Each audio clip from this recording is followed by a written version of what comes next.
you're looking to dive into topics on how to live a happier, healthier, more fit, and long lifespan, then you've come to the right podcast. Living the Dream with me, Coach Damian Evans. Together, we will explore the topics on all things health, fitness, and wellness.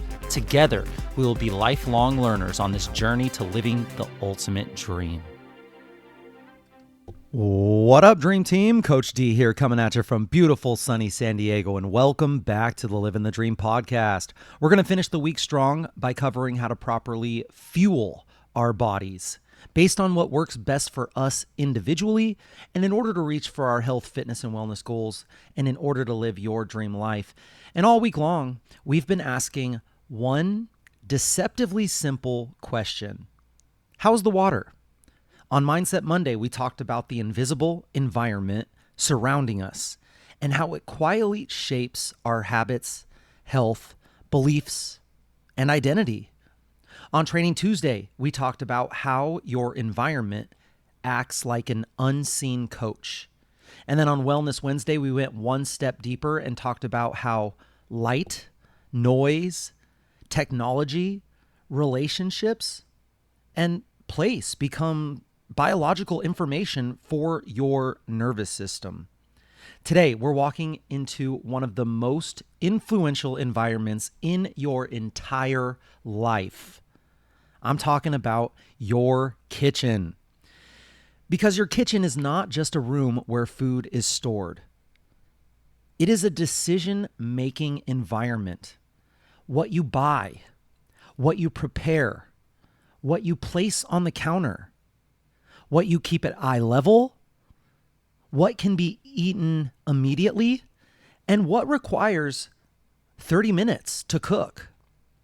What appears first when you open the refrigerator? What catches your eye first? And what can be ordered from your phone with just a few simple taps? All of it begins influencing what you eat before you consciously decide what you want. Your kitchen starts making food decisions before hunger ever arrives. I know this from my own life here. There are days when I've coached multiple classes back to back to back. I've walked thousands and thousands of steps. I've answered messages and questions. I've worked in the studio. I've trained people personally, one-on-one. And finally, I walk through the door absolutely starving. That moment is not when I want to begin an hour-long debate about nutrition. I don't want to open the refrigerator and ask, what is the scientifically perfect combination of macronutrients for my current metabolic condition? No, I want food. I'm tired. I have my energy and decision-making depleted. I want food immediately. And in that moment, the food that is easy, visible, available, convenient, and ready, that food has an enormous advantage. If I have something nourishing already prepared, I am far likely to eat it. But if I have no plan, there's no leftovers, no convenient protein, no fruit, no vegetables, and nothing that can become a meal quickly, then suddenly, well, that delivery app looks extremely attractive. That does not mean that I become a worse person at 7 o'clock at night.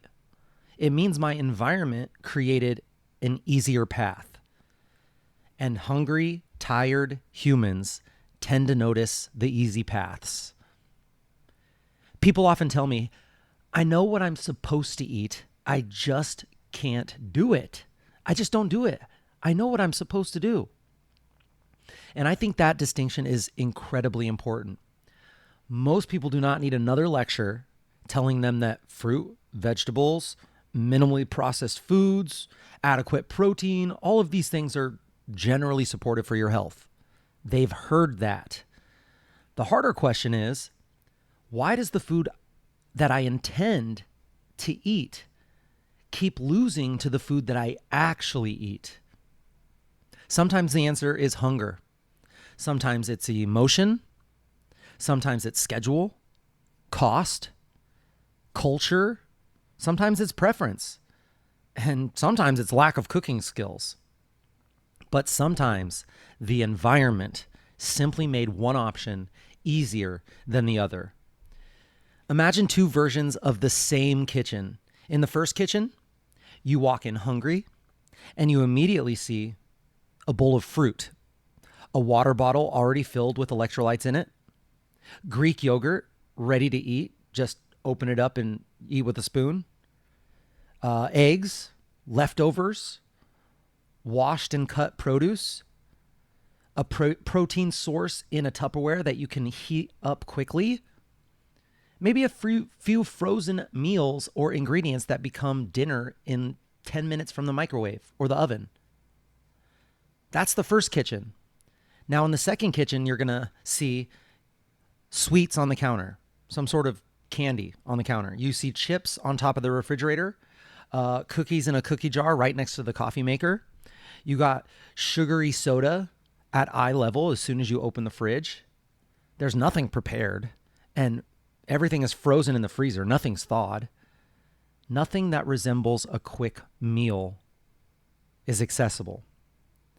You can absolutely make a healthy decision in either one of these kitchens. But let's stop pretending those two environments demand the same amount of effort. One environment says, here is something that supports your goals. It's ready. And the other says, you can eat this not so healthy thing. That goes all the way against my goals, and I'm going to eat that tonight. I'll just start eating healthy tomorrow when I have more energy to actually cook something. That difference matters. There's a principle from this week that applies perfectly here. Environment changes friction. Environment changes friction. Friction is the resistance standing between you and a desired behavior. Professor Andrew Huberman has talked about this a lot, and he calls it limbic friction. If eating fruit requires washing it, cutting it, and searching for it behind 10 other things, while opening a bag of chips requires maybe one hand, the chips have less friction. If cooking dinner requires shopping, thawing, chopping, cooking, cleaning, while ordering food requires the press of a button, well, delivery has less friction. The goal is not to eliminate every indulgent option from your life. The goal is to stop creating a food environment where the choice that you want to make is always the hardest one available. There's some real research behind this. In controlled experiments, researchers have placed snack foods either close to people or just a little further away. The snacks did not disappear. They didn't change. They were still available, but when obtaining them required slightly more effort, fewer people took the snacks that were farther away when they took more effort. Think about how small of a change that is. That's crazy. Not forbidden, not locked away, just simply further away. A few feet of friction influenced behavior. That teaches us something really important. We do not always need dramatic rules. Sometimes a tiny environmental adjustment can interrupt an automatic choice long enough for awareness to return. Maybe the cookies don't need to be on the counter. Maybe they can be in a tub that is not see-through down in the cabinet. Maybe the fruit does not need to be hidden in the bottom drawer, covered up with a bunch of other stuff. Maybe it can be washed, prepared, and visible, nicely displayed, and easily accessible. You're not trying to trick yourself here. All you're doing is you are deciding which choice receives the environmental advantage. This is also why grocery shopping matters so much. Your food decisions do not begin when you open the refrigerator. They begin when the food enters your home. Every item placed in the grocery cart becomes a future option, and every option you repeatedly bring home increases the chance that it eventually will get eaten and consumed. That sounds obvious, but it is so easy to forget while you're shopping. You may tell yourself, I'll buy this just to have it around, just in case a special occasion. Okay, but having it around is not neutral.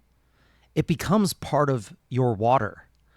It becomes visible, available, convenient. It waits for a night when you're tired or stressed or bored or hungry. Again, that does not make the food morally bad. It simply means availability, influence, opportunity. You do not need to rely on discipline to avoid something every night if you never intended to make it an everyday choice in the first place.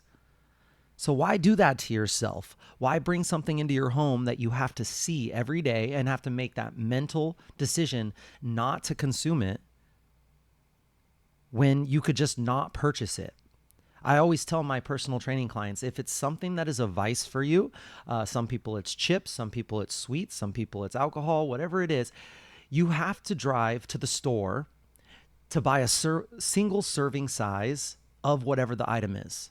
So yeah, you can have it. It's not something that you can't have, but there is so many different levels of friction to set you up for success. But if you really want it, you can go the extra mile and you can make it harder on yourself to go do that. I mean, online grocery stores understand this too. What appears first on a screen matters. Defaults matter. The order in which options are presented to you or to a person matters. In a randomized study using an experimental online grocery store, placing higher fiber items toward the top led shoppers to build carts with more fiber than when those items appeared lower down. The foods were the same. The prices were the same. The major change was just the placement in the order. That is powerful because it reminds us that choices are not made in an empty space. Something is always displayed first. Something is always easiest to click, and something is always what is recommended. Someone is designing the environment. If you're not intentional, that environment may be designed primarily to increase spending and consumption, not necessarily to support your health. Let's talk about portion size. Portion size is another environmental default that can quietly influence how much you eat. When a larger amount is placed in front of us, it can begin feeling like this is the appropriate amount for me to eat. The plate becomes the instruction. The package becomes the serving. The restaurant decides the default. And we, as the consumer, we respond to it. In randomized feeding studies, people generally consume more energy when given larger portions, not because everyone consciously decides, hey, I would like to overeat this today. No, it's because the environment presents a larger amount and intake often rises with it. Maybe this is because we were told when we were younger, you have to eat everything on your plate. Maybe it's just humans like to finish things. They like to close the loop, close the circle. Maybe it's just how we are because we used to have to search for food and we used to have to fight for every single calorie. I don't know, but the environment presents a larger amount and intake often rises with it. This does not mean you need to weigh every single gram of food that you eat or eat from tiny plates for the rest of your life. It just means you have to have an awareness of this. It means portion size is information. Before going back for more, a second helping, pause long enough to ask, you know what? Am I still hungry right now? Do I want more? Or am I just continuing because more food is still available sitting in front of me? Your body should participate in deciding when the meal ends, not only the size of the container. There's another fascinating study that I want to mention because it shows how powerfully food format can affect intake. Researchers at the National Institute of Health brought adults into a highly controlled setting and gave them either an ultra-processed diet or a minimally processed diet. The meals were designed to be similar in calories, macronutrients, sugar, sodium, and fiber. All the meals were designed to be similar in those things that were offered. Participants were allowed to eat as much as they wanted or as little as they wanted. On the ultra processed diet, they ate roughly 500 more calories per day on average and gained weight. On the minimally processed diet, they ate less and they lost weight. Now, this does not prove that every food in a package is harmful. It does not mean you can never enjoy ultra processed food. It also does not mean the calories stopped mattering. The opposite happened here. People consumed more calories. But it does suggest that the form, the texture, the energy density, how fast you can eat the food, and the design of the food can really influence how much we consume before our internal signals catch up. The food is designed to make us eat more. That is part of the food environment. Some foods are incredibly easy and fast to eat. Easy to eat beyond fullness, easy to eat while distracted, easy to keep returning to. Awareness of this matters. This is why I don't love the idea of labeling people as weak because they struggle with highly engineered foods. It's literally what they're designed to do. And there are people way smarter than us that are doing this. Many products are created to be convenient, intensely palatable. The bliss point is what they talk about, and easy to consume. And then we place those foods everywhere. We make them inexpensive. We advertise them constantly. We deliver them out immediately. And we tell the individual, you know what? Just use some discipline here. Yes, personal responsibility still matters. But there is a way to discipline your way to your goal, even though everything is against you. And I don't think this is a really great strategy. Very few people have the desire to sacrifice and suffer if needed to achieve their goal. When everything in the world is designed to make it easier, faster, and more convenient, there is a way to discipline your way to your goal, even though everything is against you. And this is where I feel like I have done really well in the past. I am so stubborn. So when I tell myself that I'm going to do something, I do it. I am deliberate about strengthening that neurological pathway that fights what I call, I call it the inner bitch, but I fight that inner thought that says to do the easy thing. I'm so stubborn. I'm trying to strengthen this neurological pathway. And I have proven to myself so many times that if I say I'm going to do something, I'm going to follow through with it. If I tell myself I'm going to do it, that is now my default. And I'm not just going to do it. I'm going to do it at an exceptional level. That is the standard that I hold myself to because that is an identity that I have built for myself. I want people to see, oh, this is a task that Damien's doing. He's going to be doing it at the top level. That's who I am, and that's how I do it. And I don't think I was born with that. Maybe I'm genetically privileged in some other way, but it's hard to know. But what I do know is that how I got that mindset was over and over and over following through and never telling myself I'm going to do something and then not doing it and telling myself, oh, it's okay. It's okay. That's just not how I am. I don't love settling for mediocre. My life rule number 5, how you do anything is how you do everything. But we cannot expect everyone to be as stubborn as me in every single category of their life. There are some categories of my life that I'm not stubborn and I don't identify as that. And maybe for some people, that's their health, fitness, wellness, nutrition, movement. And we can't just say to these people, just use more discipline. Yes, personal responsibility still matters, but we should go and at least be honest about the environment in which that responsibility is being exercised. The goal is not to fear the food. The goal is to understand the game that you're playing. Now, your phone is part of your food environment too. These food delivery apps have essentially placed hundreds of restaurants right inside of your pocket. You no longer have to drive anywhere. You don't have to find parking. You don't have to wait in line. You don't even have to speak to another person. You can see bright photographs of food while sitting on your couch and have it brought directly to your door with a push of a button, with the tap of a screen. That is incredible convenience that we couldn't have dreamed of 100 years ago. And sometimes it is genuinely useful. A busy day, a family emergency, nothing in the house. Ordering food can solve a real problem. But convenience changes frequency. When an action becomes easier, we tend to consider it more often. It starts to become our default. So again, the question is not, are delivery apps good or evil? The better question is, are they serving my life intentionally? Or have they become my automatic response when I lack a plan? One small point of friction might help. Maybe remove your saved payment information.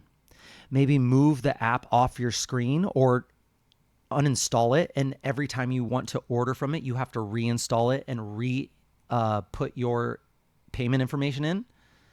Maybe decide in advance which restaurants offer meals that support your goals. Maybe you can order cooked meat from a restaurant with veggies on the side instead of the whole, burrito bowl or whatever. Or maybe you can create one faster option at home. You are not banning anything. You're just making intentional action easier than automatic action.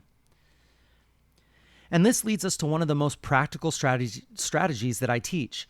Create an emergency meal. An emergency meal is not the most impressive recipe that you know. It is not something that you photograph for social media. It's not sexy. It is a meal you can make when life falls apart. It should be fast, simple, enjoyable, and reasonably nourishing, and built from ingredients that you can keep available. Maybe it's eggs, frozen vegetables, and toast. Maybe it's Greek yogurt, fruit, nuts, and oats. Maybe it's a rotisserie chicken with microwavable rice and a bagged salad.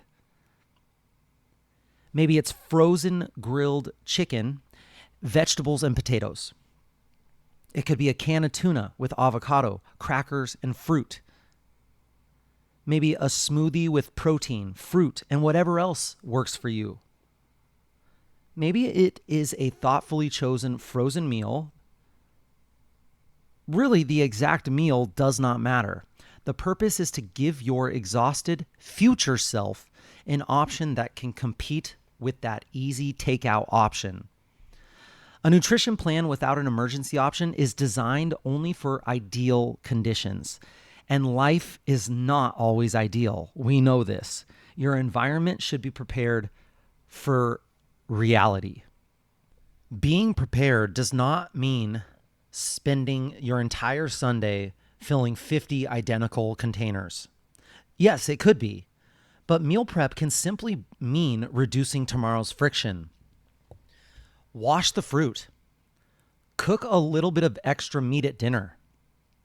Prepare one protein source for the next few days. Chop up your vegetables so that they're ready to go. Put tomorrow's lunch in a container. Move something from the freezer to the fridge so it's ready and de-thawed. Write down 3 meals your household can make without even thinking. The purpose of preparation is not perfection. It is creating a bridge between intention and action, making your future self your best friend. Your social environment also influences how you eat. Food is not only fuel, it is culture, tradition, comfort, connection, celebration. Some of the most meaningful moments of our lives, I'm pretty sure they all happen around meals and food. And I never want health advice to remove that humanity. But people around us also help establish our eating norms. How quickly do we eat?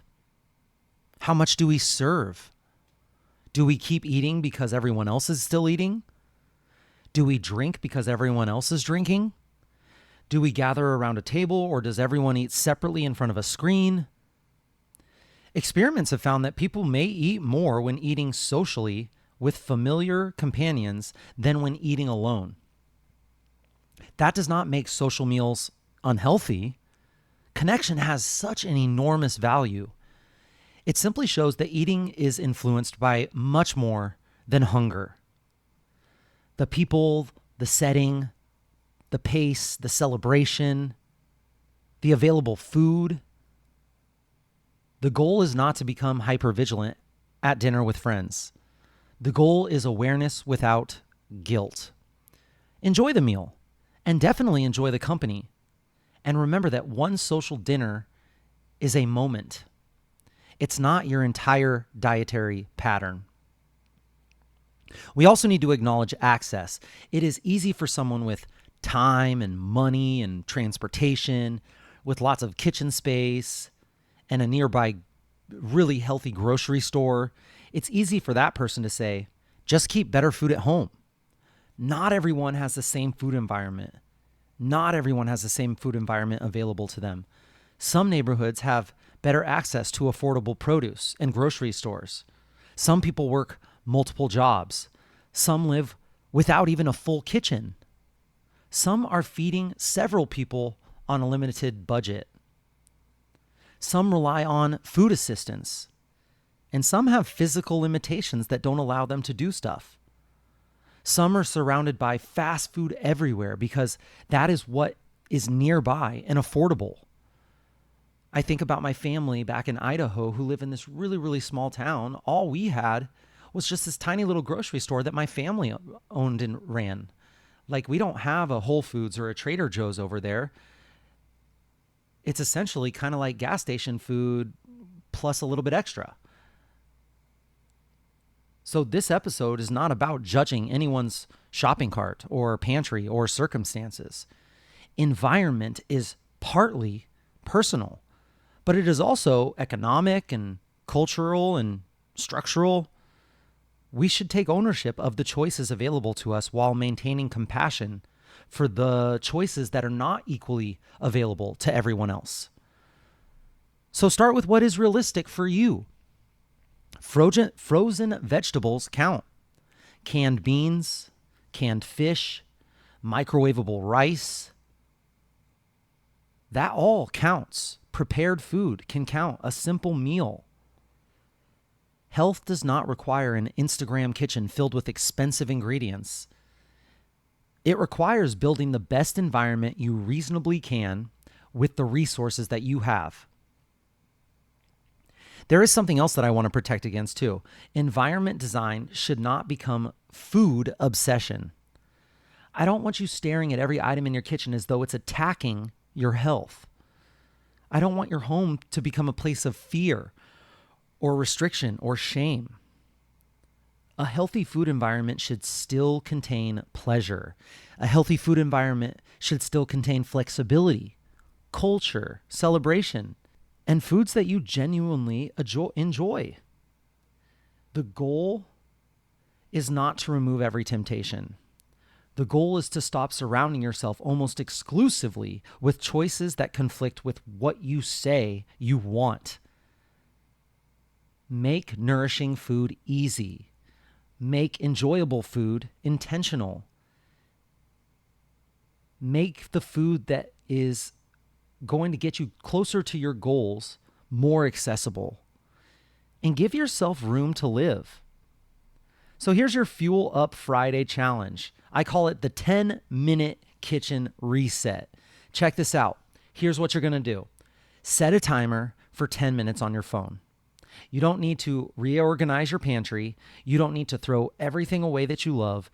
Just do these 5 steps in 10 minutes.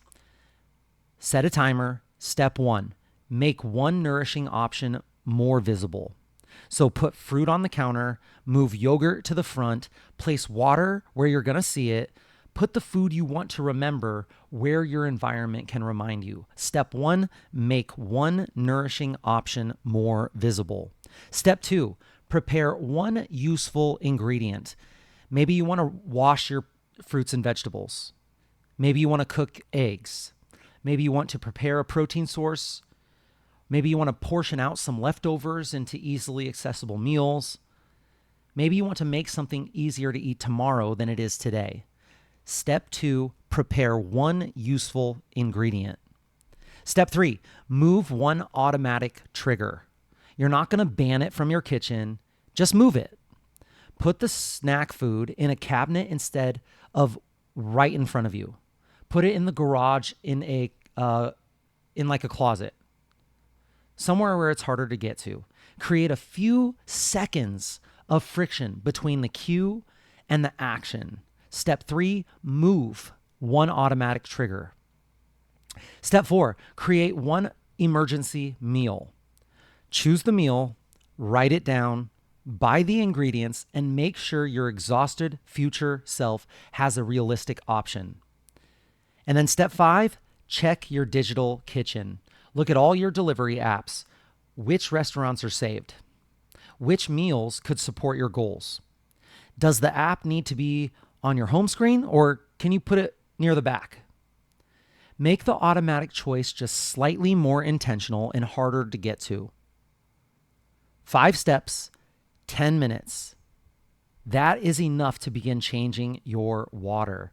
Step 1, make one nourishing option more visible. Step 2, prepare one useful ingredient. Step 3, move one automatic trigger. Step 4, create one emergency meal. And step 5, check your digital kitchen. That is enough to begin changing the water. I also want you to ask one question before your next grocery trip. What do I want my future self to find when they're hungry? This is the person that you're shopping for, not the calm person walking through the store after lunch full. The future version of you who comes home late, who's hungry, who's had a day, who's stressed and busy, and unwilling to cook a meal for 45 minutes. Do not demand that person suddenly become perfect. Support them. Prepare for them. Give them a better default. Make them your best friend. This is not weakness. This is intelligent environment design. Dream Team, your kitchen is always communicating. The counter says, eat what you see. The refrigerator says, choose from what is ready. The pantry says, this is what we keep available. The plate says, this is how much a serving looks like. The delivery app says, you can have anything that you want immediately. And the people around you say, this is how we eat. Your environment is always coaching you. So make sure your kitchen is not forcing you into a daily argument with your goals. Let it support you. Let it remind you. Let it reduce unnecessary limbic friction. Let it make nourishing choices convenient. You do not need a perfect kitchen. All you need is a kitchen designed for your real life. So once again, ask yourself, how's the water? When you walk into your kitchen hungry, what is the environment encouraging you to do? What is visible? What is easy? What is automatic? And what single change would you make tomorrow's choice a little more supportive than today's?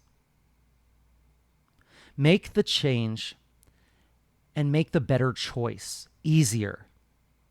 Make the automatic choice more intentional. Feed yourself well. And as always, get stronger, live longer. And that's it, my friends. Thank you for joining me on this Fuel Up Friday episode of the Living the Dream podcast. Please share the knowledge that you gain with your friends and family and hold each other accountable.